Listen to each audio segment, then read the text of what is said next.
Dear viewers, after completing Juma prayer, I have come to Modern Heart Bazaar.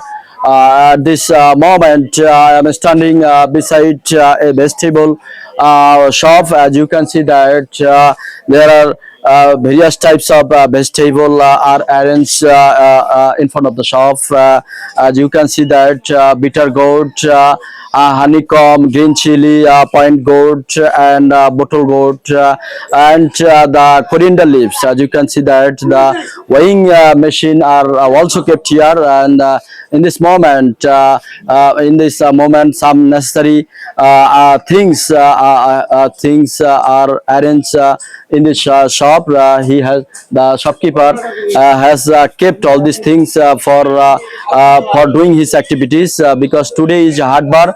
That's why I have come here, and I can see this type of scenery, and I really like to make video in this shop because I'm very weak this type of vegetable. And this moment you can see that all these vegetable are very fresh, and if you can buy this type of vegetable, you can come to Modern Heart Bazaar. Today is Hard Bar, that's why you can come here.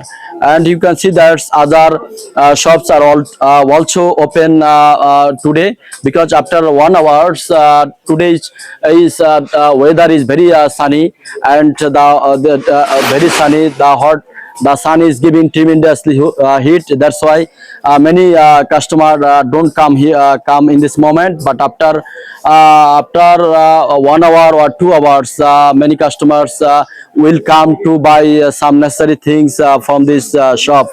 So guys, in the public place, if you want to say something like me, then you can follow my channel Shafiq Daily English.